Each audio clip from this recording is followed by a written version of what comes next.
വിവാദമായി മാറിയ അല്ലെങ്കിൽ കേരളത്തിലെ കട്ടസംഖ്യകൾ വിവാദമാക്കി മാറ്റിയ എമ്പുരാൻ സിനിമയുടെ റീ എഡിറ്റിംഗിൽ ഇപ്പോഴും തീരുമാനമായിട്ടില്ല എന്നാണ് അറിയുന്നത്. നിർമ്മാതാക്കൾ റീ എഡിറ്റിംഗ് ആവശ്യം ഉന്നയിച്ച് സെൻസർ ബോർഡിൽ ഇതുവരെയും അപേക്ഷ നൽകിയിട്ടില്ല എന്നാണ് ഏറ്റവും പുതിയ റിപ്പോർട്ട്. ഓൺലൈൻ വഴിയാണ് റീ എഡിറ്റിംഗ് നടത്താനുള്ള ആവശ്യം നിർമ്മാതാക്കൾ സെൻസർ ബോർഡിനെ അറിയിക്കേണ്ടത്. എന്നാൽ ഇതുവരെയും നിർമ്മാതാക്കളുടെ ഭാഗത്തു നിന്നും സിനിമയുടെ റീ എഡിറ്റിംഗുമായി ബന്ധപ്പെട്ട അപേക്ഷ സെൻസർ ബോർഡിനെ ലഭിച്ചിട്ടില്ല. ആ അപേക്ഷ ലഭിച്ച ശേഷമായിരിക്കും സെൻസർ ബോർഡ് എമ്പുരാൻ സിനിമ വീണ്ടും കാണുക. അതിനുശേഷം മാത്രമായിരിക്കും എഡിറ്റിംഗ് നടത്തിയ ചിത്രത്തിന്റെ പുതിയ കോപ്പികൾ തിയേറ്ററുകളിൽ കാണിക്കുന്നത്. സിനിമയിലെ ചില ഭാഗങ്ങൾക്കെതിരെ തീവ്ര ഹിന്ദുത്വ സംഘടനകൾ രംഗത്ത് വന്നതിനെ തുടർന്ന് സിനിമയിലെ 17 ഭാഗങ്ങളിൽ മാറ്റം വരുമെന്ന് ഇന്നലെ റിപ്പോർട്ടുകൾ വന്നിരുന്നു. വിവാദങ്ങൾക്ക് പുറമെ എമ്പുരാന്റെ നിർമ്മാതാക്കൾ തന്നെയായിരുന്നു സിനിമയിൽ മാറ്റം വരുത്താൻ തീരുമാനിച്ചത്. റീ എഡിറ്റിംഗ് നടത്തിയ പതിപ്പ് വ്യാഴാഴ്ച തിയേറ്ററുകളിൽ എത്തുമെന്നും റിപ്പോർട്ടുകൾ ഉണ്ടായിരുന്നു. എന്നാൽ റീ എഡിറ്റിംഗ് നടത്തിയ പതിപ്പ് റിലീസാകുന്നതിന് മുമ്പ് ബുക്ക് മൈ ഷോ ഉൾപ്പെടെയുള്ള പ്ലാറ്റ്ഫോമുകളിൽ സിനിമയുടെ ബുക്കിംഗ് വർദ്ധിക്കുന്നതായാണ് കാണുന്നത്. ഇന്നലെ ബുക്ക് മൈ ഷോയിൽ സിനിമ ട്രെൻഡിംഗ് ആയിരുന്നു. ഇന്നലെ വൈകുന്നേരം സിനിമയുടെ ബുക്കിംഗ് 1 മണിക്കൂറിൽ 28,000 എന്ന നിരക്കിലായിരുന്നു പോയിരുന്നത്. 5,500 ടിക്കറ്റുകളാണ്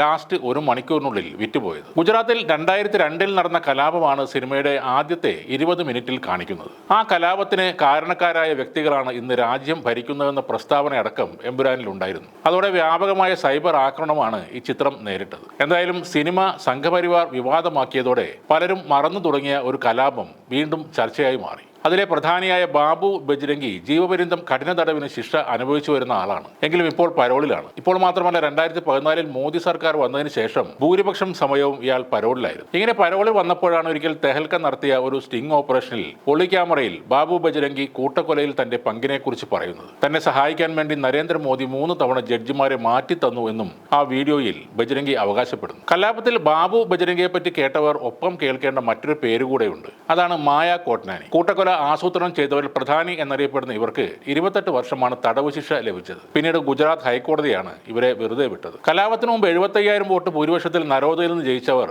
കലാപത്തിന് ശേഷം 1 ലക്ഷത്തിന് മുകളിലാണ് ഭൂരിപക്ഷം കിട്ടിയത്. 2007 വീണ്ടും 2 ലക്ഷം വോട്ടിന് ജയിച്ചു. തുടർന്ന് മന്ത്രിസഭയിൽ അംഗമായി. 35 സ്ത്രീകളും 36 കുട്ടികളും കൊല്ലപ്പെട്ട കൂട്ടക്കൊലയ്ക്ക് നേതൃത്വം നൽകിയ അവർക്ക് മോഡി മന്ത്രിസഭയിൽ ലഭിച്ച വകുപ്പും വളരെ വിശേഷപ്പെട്ടതായിരുന്നു. വനിതാ ശിശു വികസന വകുപ്പ്. SIT കേസ് എടുത്തതിന് ശേഷമാണ് മായ കൊട്ടാനി തന്റെ മന്ത്രിസ്ഥാനം രാജിവെച്ചത്. ഇപ്പോൾ ഈ സിനിമയിൽ എഡിറ്റിംഗ് നടത്തിയോ അല്ലാതെയോ പ്രദർശനം തുടർന്നേക്കാം. എന്നാൽ സംഘപരിവാർ നടത്തിയ ഈ കൂട്ടക്കരച്ചിൽ കാണുമ്പോൾ പ്രാഞ്ചിയേട്ടൻ എന്ന സിനിമയാണ് ഓർമ്മ വരുന്നത്. പണ്ട് അരിക്കച്ചവടം നടത്തിയതിന്റെ പേരിൽ അരിപ്രാഞ്ചി എന്ന പേര് കിട്ടി. അത് ഒഴിവാക്കാൻ മറ്റ് ബിസിനസ്സുകൾ തുടങ്ങി. പക്ഷേ അപ്പോഴും ആളുകൾ അരിപ്രാഞ്ചിയുടെ കട എന്നാണ് പറഞ്ഞിരുന്നത്. പിന്നീട് സ്വർണ്ണക്കട തുടങ്ങി. അപ്പോൾ ആളുകൾ പറഞ്ഞത് അരിപ്രാഞ്ചിയുടെ സ്വർണ്ണക്കട എന്നാണ്. ഗുജറാത്തിൽ നടന്ന സംഭവത്തെ എങ്ങനെ വെള്ളപൂശാൻ ശ്രമിച്ചാലും ഒടുവിൽ മുഖത്ത് കരി പറ്റുന്നത് സംഘപരിവാറിനാണ്. ചെറിയ കാര്യങ്ങളിൽ പ്രകോപിതരാകാതെ ഇരുന്നാൽ ആളുകൾ ആ സംഭവം പതുക്കെ മറന്നു തുടങ്ങും. അല്ലെങ്കിൽ ഇതുപോലെ ആ ക്രൂരമായ കലാപം വീണ്ടും ചർച്ചയായി മാറും. ഭീഷണിപ്പെടുത്തിയും സമൂഹ മാധ്യമങ്ങളിലൂടെ അവഹേളിച്ചും അപമാനിച്ചും ഒരു സിനിമയുടെ ഉള്ളടക്കം തിരുത്തിക്കുന്നത് ആരുടെയും വിജയമായി കാണാൻ കഴിയില്ല. അത് ഭീരുത്വത്തിന്റെയും പരാജയം സമ്മതിക്കുന്നതിന്റെയും ലക്ഷണമാണ്. ആരൊക്കെ എത്ര കണ്ട് മൂടിവെക്കാൻ ശ്രമിച്ചാലും ചരിത്ര സത്യങ്ങൾ എന്നും തെളിഞ്ഞു തന്നെ നിൽക്കും. കാവിക്കൊടിയിട്ട്